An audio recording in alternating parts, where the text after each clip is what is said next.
Sweden, home of the YubiKey and home of the T-key. I'm happy to be here. You know how to do authentication. Do you?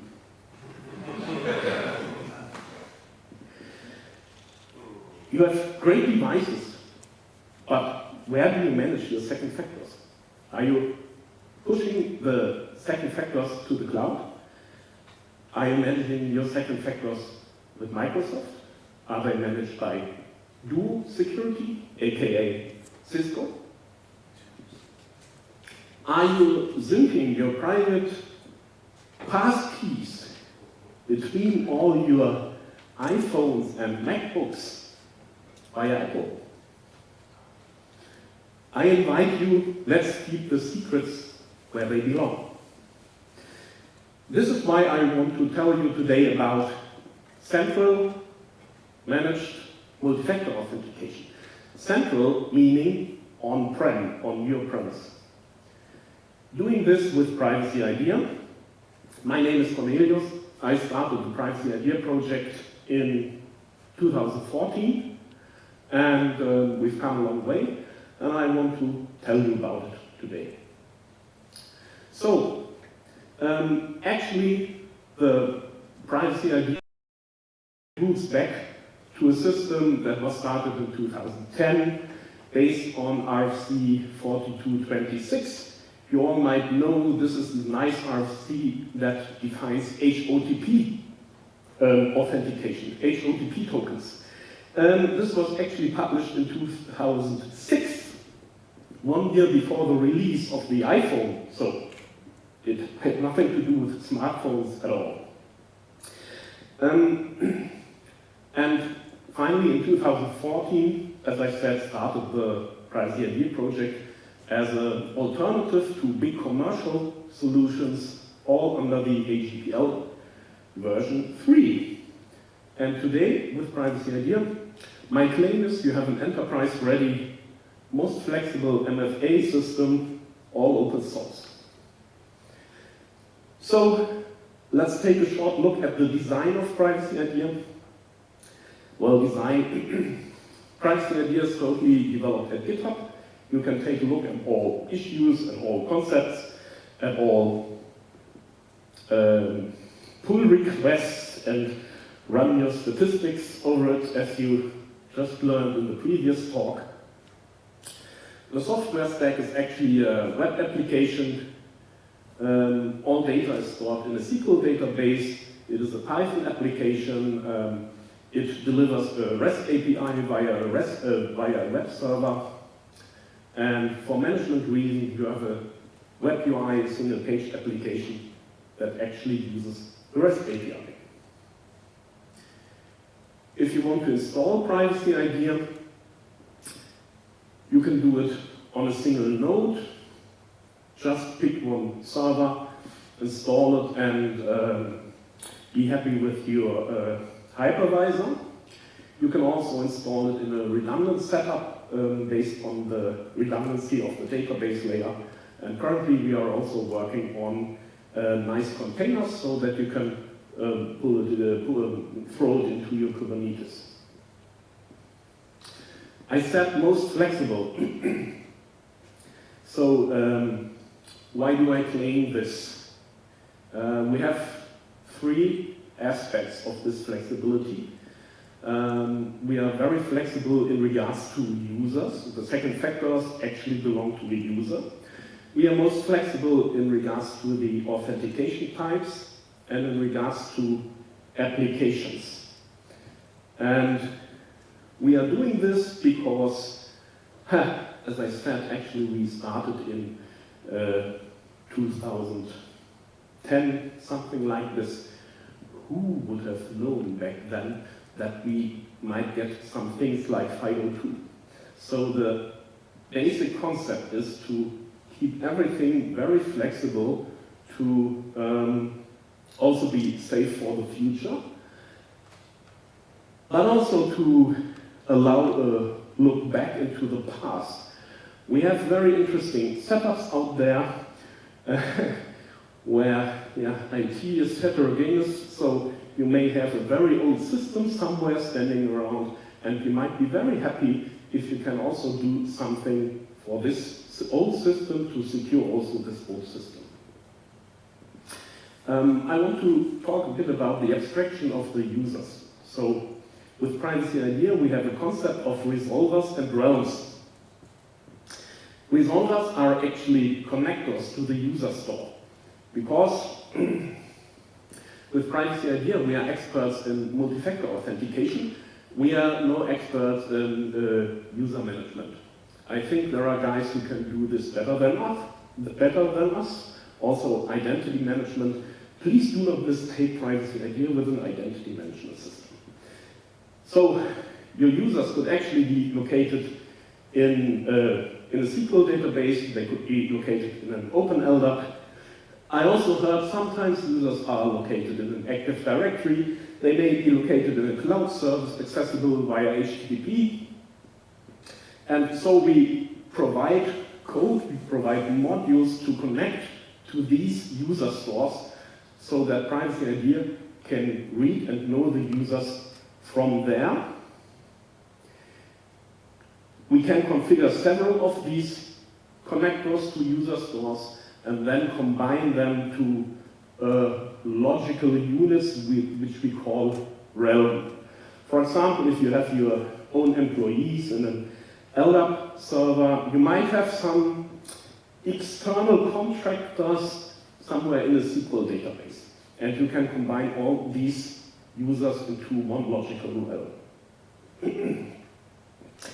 Yeah, the world does not stop turning. So this is why we are also working on connector to Entra ID to make life easier for people who do not know better. So we are also using an abstraction in regards to the authentication types, which we call usually tokens. So from a Python perspective, we provide base class, and all authentication types are actually inherited from this class. And I think currently we have around 30 different authentication types. And you may scratch your head and think, I do not know so many different ways to authenticate. This is fine, because there are also there are things like OTP devices, like you know from your smartphone. You can manage SSH keys or 502 keys. We can also manage text messages, SMS, or paper tokens, which means passwords printed on a sheet of paper. This comes in very handy when you want to have a vault and you want to have some backup codes. But we also have some virtual authentication mechanisms, like for example, a 4-eyes token that might define, okay, for this user, several humans that are the owner of certain authentication devices have to come together to authenticate as root user super root. So, and we have different authentication modes.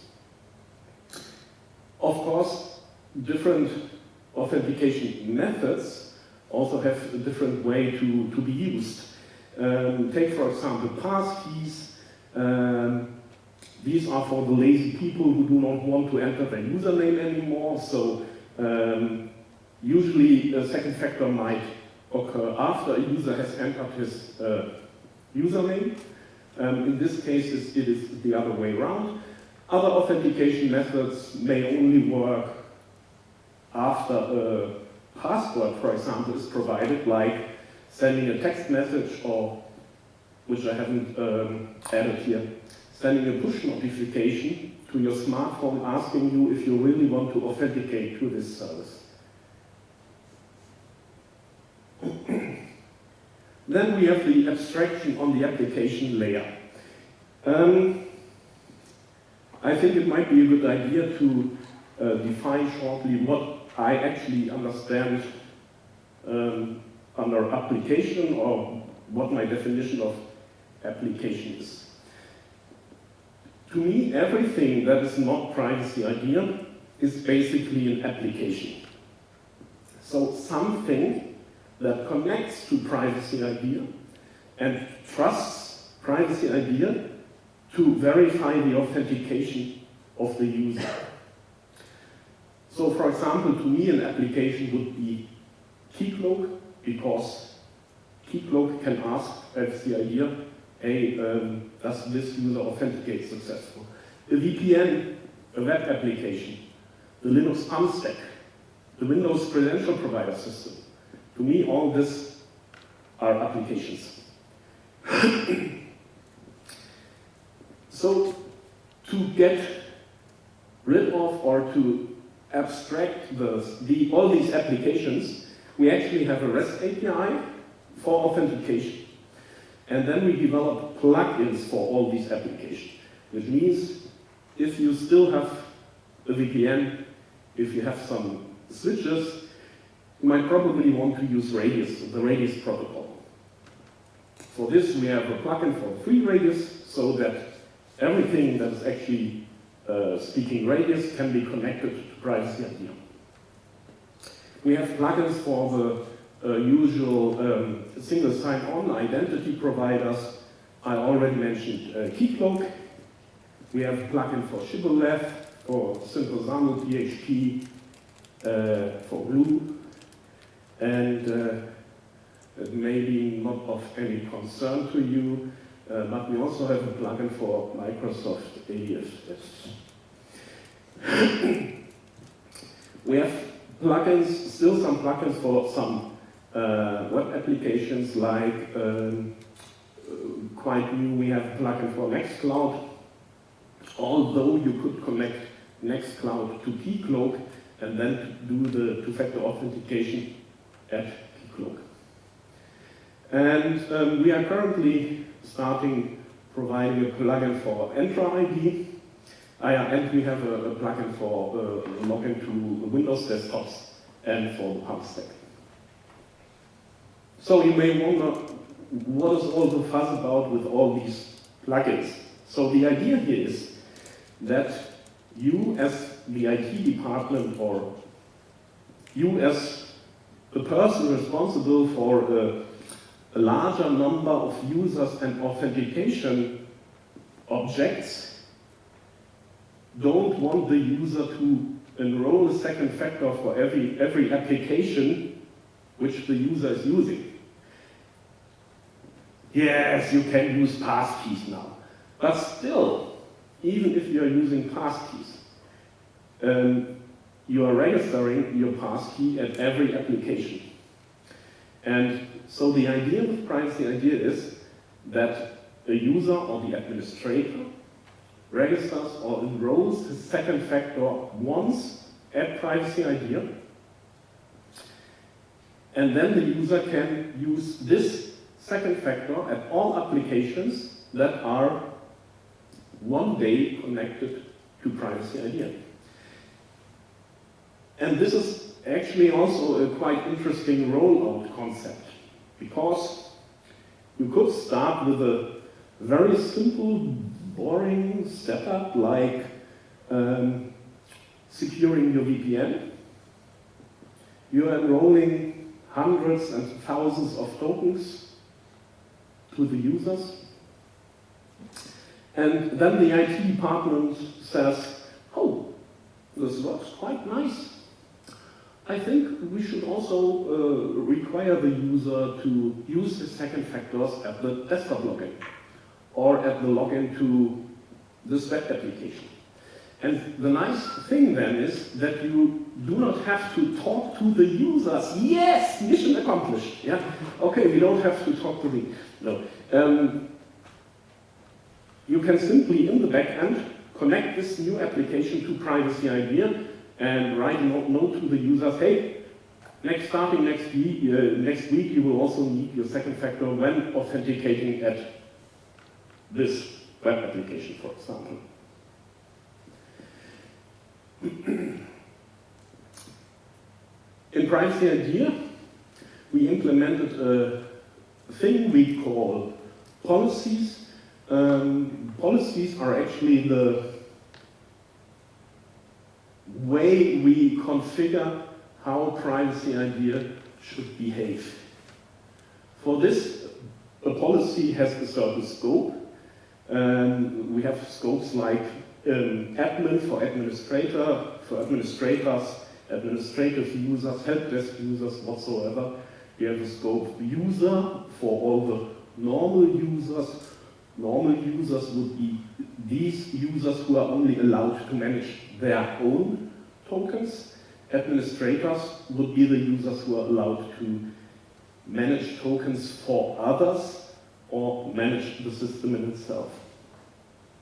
We have scopes for authentication, for authorization, for enrollment, and for the web UI behavior.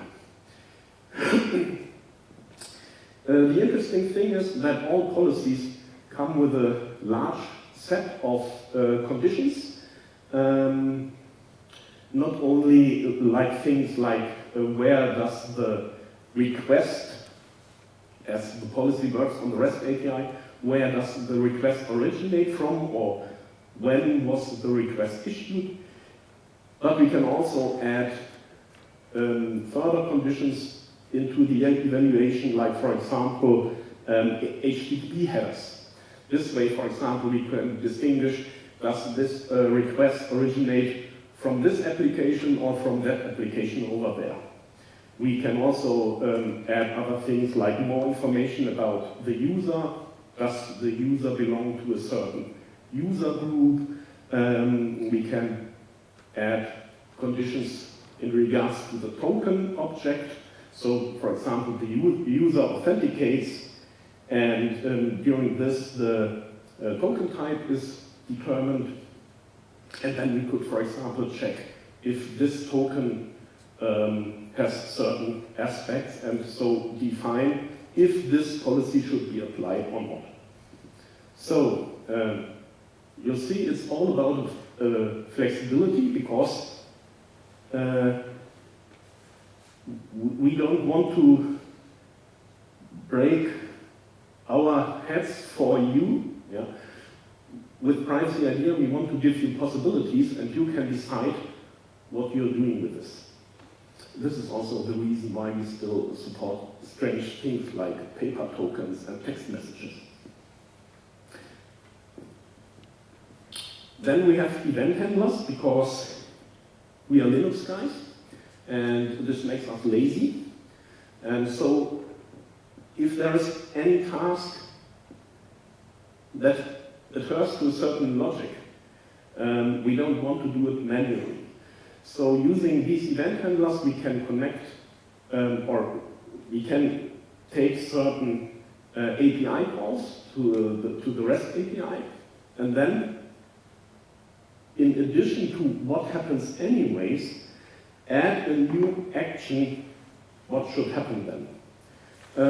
The simplest thing is the user notification, because once a user said, the administrator said, okay, I want to notify the user if the administrator enrolls a token for this user, because then potentially the administrator could misuse the login of this certain user.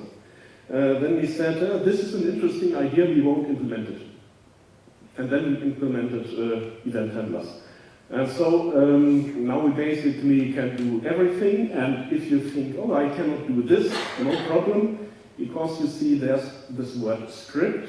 We also have a script handler, which means if you get a REST API call that under certain conditions can trigger this event handler, you can thus simply write your own shell script, Python script, whatever script that gets triggered if this event happens. Yeah, then we also have recurring tasks. So this is basically currently used for statistics reasons, so we can count events and then write statistic logs. Again, these are basically Python modules, so this is also quite modular, so that you could add new further recurring tasks. Yeah, WebAuthn, FIDO2 and passkeys.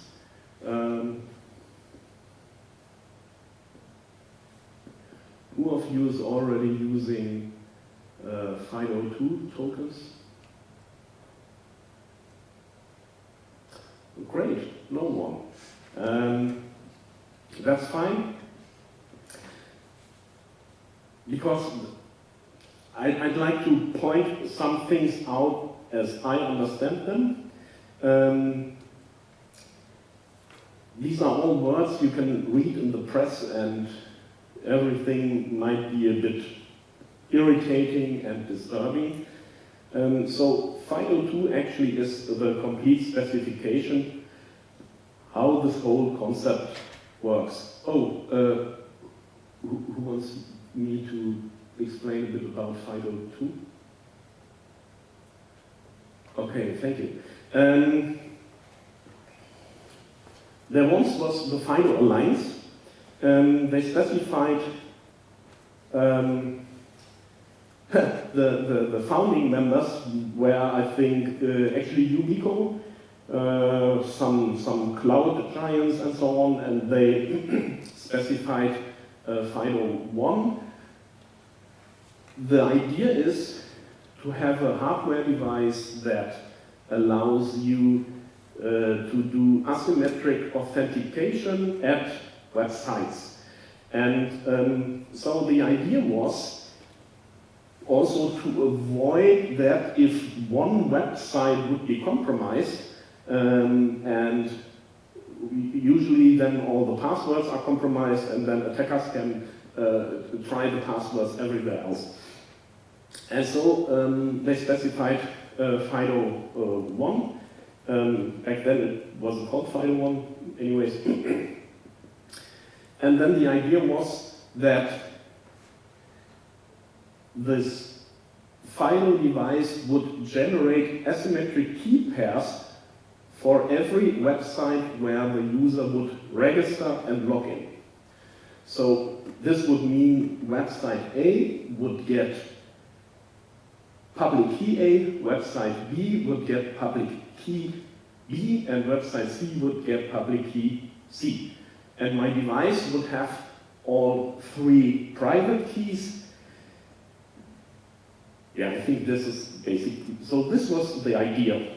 Yeah, and then the URL of the website was also woven into the authentication process, that you actually get this phishing resistancy, which is always mentioned. Because if your browser would visit the website with the wrong URL, your key wouldn't provide the correct private key. In this way, it was avoided that users would log into the wrong website. So, at one thing, this was a bit complicated. At the other point, it wasn't complicated enough, so they put the W3C into the boat, and for the specification for FIDO2, and now no one wants to read the specification for FIDO2. Anyways, FIDO2 is the specification for everything. It specifies how a website, how a web application should work, and it specifies how the device should work. And within FIDO2, you have WebAuthn, which is actually the specification how the web application should work. And for marketing reasons, the word passkey was then invented, because passkeys are actually a very specific configuration set of FIDO2. And the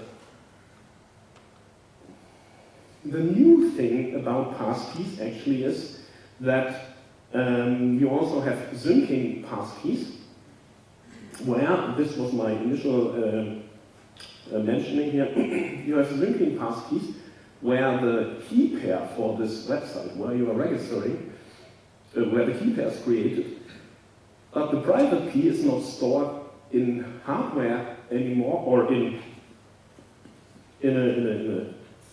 a hardware like a YubiKey, but in a hardware like your iPhone. And since, okay, I said we Linux guys are lazy, so maybe we should allow users also to be lazy. So since users are lazy, they thought it is a good idea, hey, we can sync the private key between all my Apple devices, or between my Google devices, or wherever. And so this private key actually is synced between devices of the user. For me, as a guy who's implementing a system that helps the IT department to keep track of the authentication devices of the users, this is a bit fishy or not so pleasant, because actually privacyIDEA supports passkeys. Since 2015, privacyIDEA supports U2F, which is FIDO version 1. Since 2020, privacyIDEA supports WebAuthn, which is FIDO 2.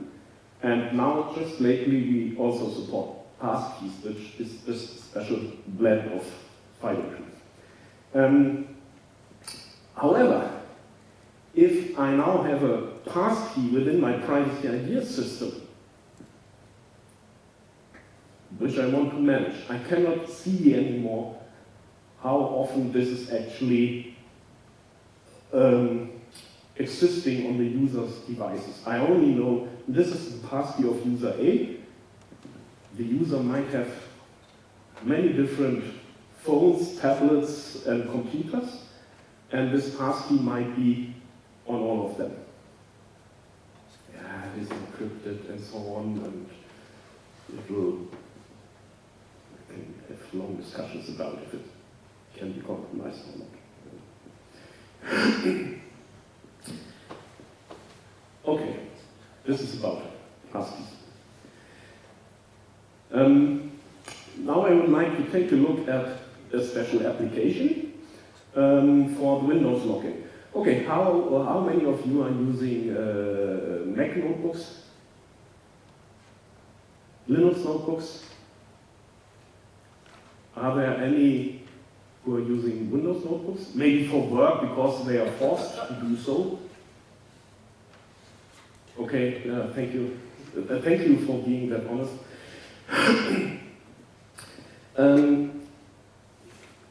We also have a plugin for the pump stack for Linux systems, and so this is the same here with Linux systems and with Windows systems.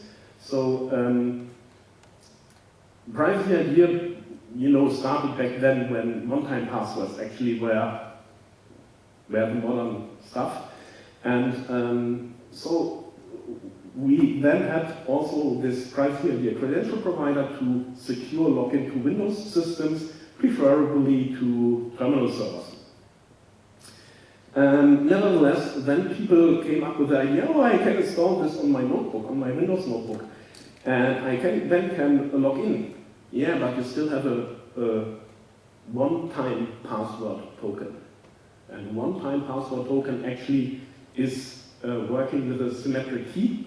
So the authenticating system and the authenticator both have the same symmetric key, and the one-time password is actually calculated based on this symmetric key. And now you want to go offline with your Windows notebook. So the question was, how can you actually authenticate when you're offline? And because for verification, you would need the symmetric key. And we refrain from passing the symmetric key to the Windows client. We rather said, okay, let's rather put some one-time password codes on the system so that the symmetric key is still secure. However, this has the drawback that this can only be this. If imagine you have a smartphone app, you maybe know all the Google Authenticator or some Authy authenticators or whatsoever, and you would be able to log into a Windows desktop using this. And however, if you want your notebook to go offline, then we pass these OTP codes that are displayed by the Authenticator app to the Windows client. And then we of course say, imagine you being offline, sitting somewhere in the bunker or at the ocean, and the attackers actually shoulder surfing and watching your one-time password. In an offline state, the system in the backend cannot know that this offline one-time password was used. So on the server side, we render all these OTP codes that were given to the client invalid. This means if you want to use the notebook in an offline mode, then you have to have a special authentication token for this notebook to log in by your offline. Yeah. And then customer said, oh, this is not nice. And then we said, yeah, but we wanted it. So, anyways, so luckily, privacyIDEA also supports web of N.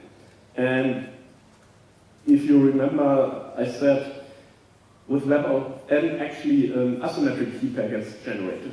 So in this case, we are able to pass the public key to the Windows client, so that the user can use his same YubiKey to log in an online state and in an offline state. And I think this is cool. Actually, I started two-factor authentication in 2004 using smart cards. And smart cards are really cool stuff, but they are totally stuck because you need drivers.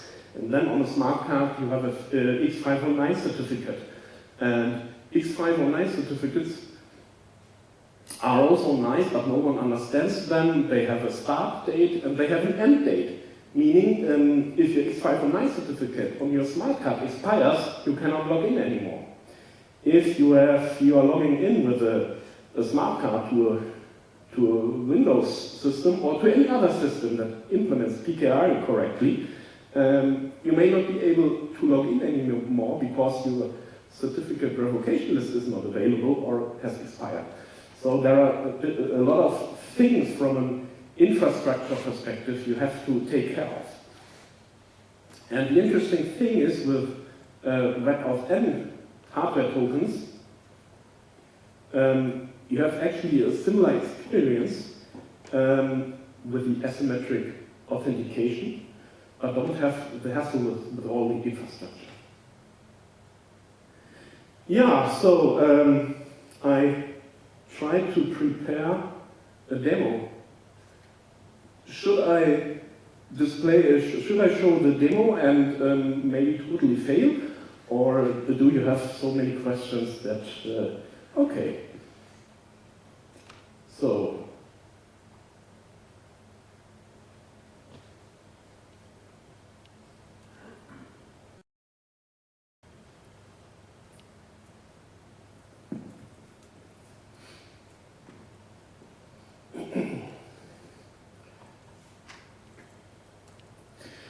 okay, the problem is a demo is always very complicated because I have my computer, I have the server that is located somewhere else, I have a Windows machine that is running in a virtual box here, so it will most probably fail, but we can only evolve by facing new challenges, right? Okay. So this is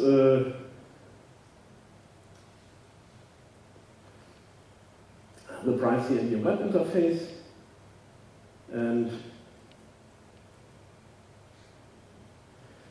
I have the user Cornelius, which is actually me.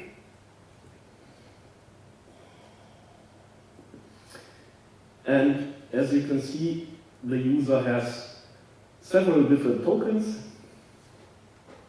I have a YubiKey, I have another web-out-end token, and I'm not sure if I still have the TOTP token.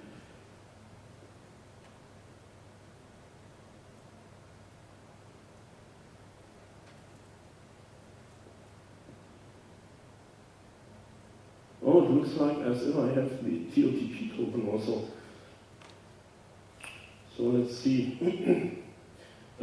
I can take a look at the details of the TOTP token. I can then test it, if it's the correct.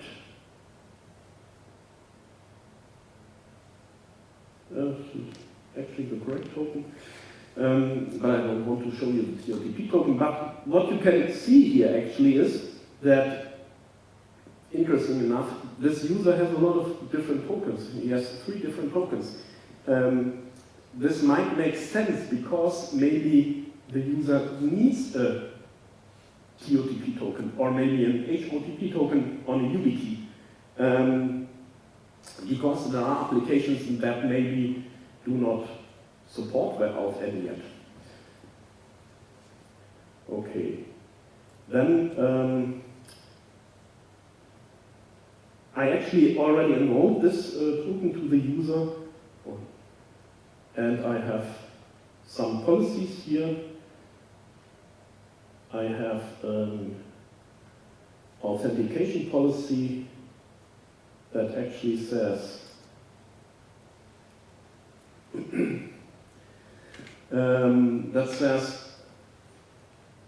privacyIDEA will also verify a static component, the password. This is the policy with the OTP pin. We can define a token pin per authentication device. We can have no first factor, or we can verify the first factor being the password of the user store, in this case the password of the Active Directory. I can also say how the client should behave, if it's first should provide the possibility to log in with TOTP or with, in this case, with web-out-end. Okay. Yeah. Should I enroll? No, I shouldn't do this. Okay. Then let's take a look for the.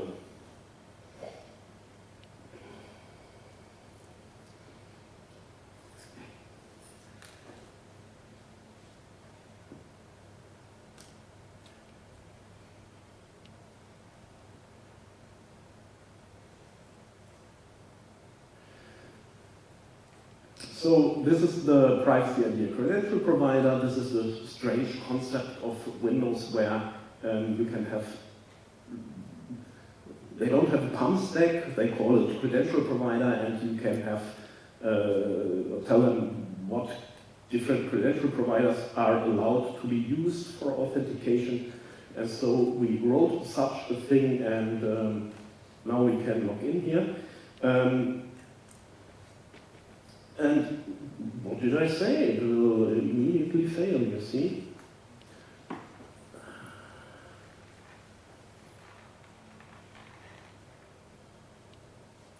Connect your security key.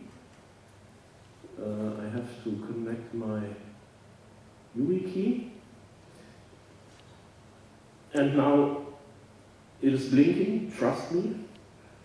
I'm touching the button, and then I'm authenticated with the YubiKey as web-out-end token. And of course, the nice thing now is that I can use the YubiKey in also in other scenarios with other applications. So when we now take a look at the privacyIDEA system, our audit log actually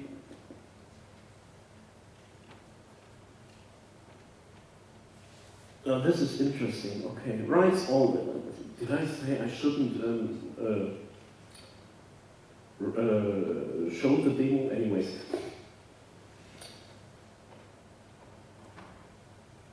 The strange Windows system probably fall asleep too often.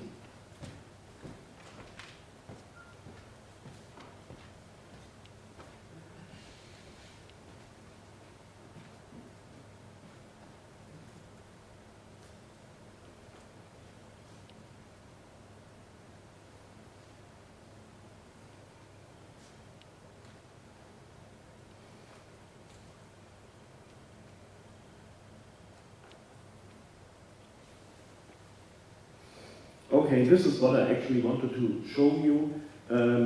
Great, I think I also found a bug. Because usually we write all API requests to to an audit log, and here we have this request to the authentication endpoint.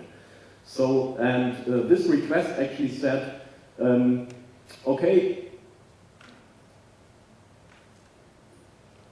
your password was correct, but I need some more information. And so it provided the challenge for this WebAuthn YubiKey to be answered, which I then verified with a key press. However, I claimed this will also work offline. So please remember 672, because this was the ID of this authentication we just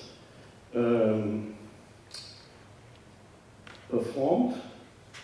And now I'm trying to disable the network, which should most probably mean that I'm not able to, so the Windows client now is not able to access the privacyIDEA server anymore. However, I should still be able to log in with my YubiKey.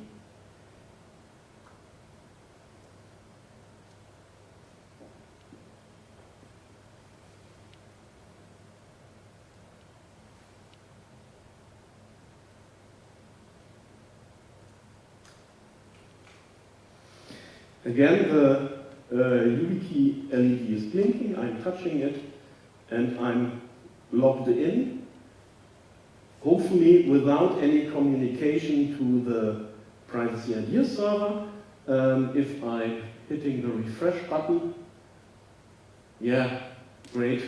I can still see that the last authentication request was 672, and this topmost request was simply the request from taking a look at the audit log. So this way, I now have the possibility to manage hardware second factors for online use at all web applications, but also for offline use at notebooks.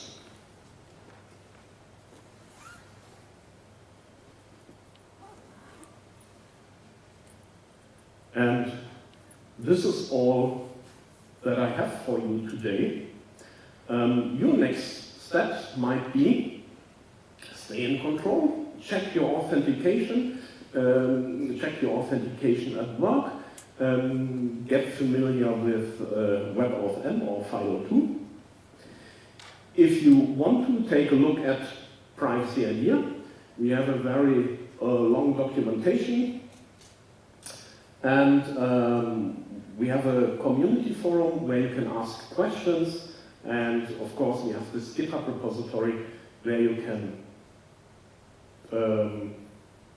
send pull requests, send ideas, file new issues as new ideas or as old bugs whatsoever. So thanks a lot for you now, thanks a lot for your interest and your patience.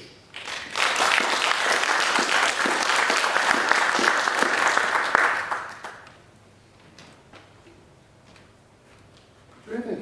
Any questions? lot of info to take in. There we are.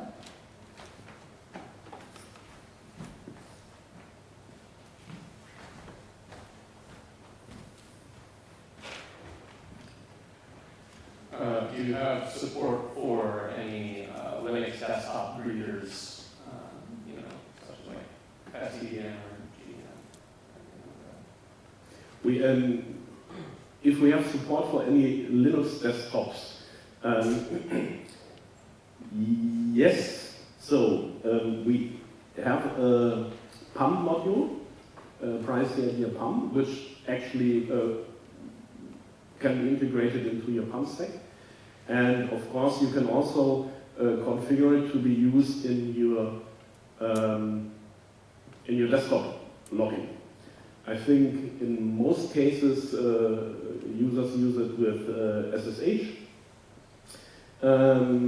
One thing actually, we currently have no support in the privacyIDEA PAM module for, I think even not for WebAuthn.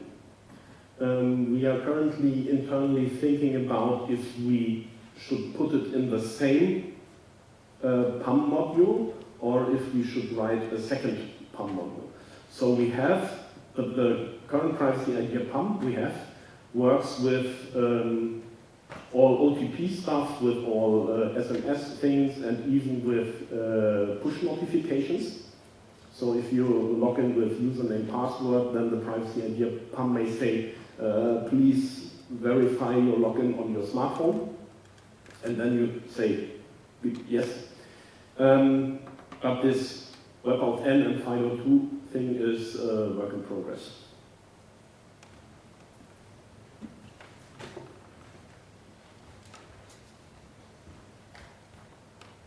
Hey there, thanks for the talk. Quick question, what does your, what sort of interface do you have for consuming information coming back out of privacyIDEA, for example, if I wanted to use it as part of an authorization query? What can I take from it? What the user interface is consuming? Well, this is used to unify, right, your various authentication backends. Very clearly, it seems to do that very nicely. Can I then use this? Can I consume from it? Does it expose an API that I can query to grab information from it, or is it effectively the endpoint?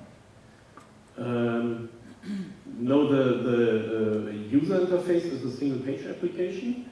You get the code, then you log in. The login is sent to the server with to an endpoint /auth it is. Then the JSON response contains information what the user is allowed to do. This information is only used to determine what is actually displayed in the web UI. And because what the user is allowed to do is actually also checked on every REST API endpoint. We are working with policy decorators there. So, for example, if the user is not allowed to enroll push tokens, yeah? Then in the drop-down list for token enrollment, the push token is not displayed. If the user was an intelligent guy and would say, I'm just using the API, and tries to issue the API call to enroll a push token, this request will also be declined. We are inviting users, customers, IT departments to actually use the REST API, and some of them are actually doing it to integrate certain functionalities into their existing intranet thingy application. So we take care that actually the API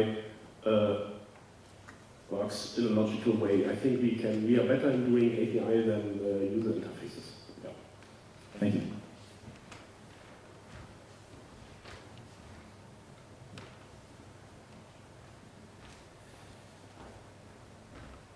Okay. Any other questions? We're just about out of time. Terrific. Thanks so much. That was wonderful. Thanks for having me here.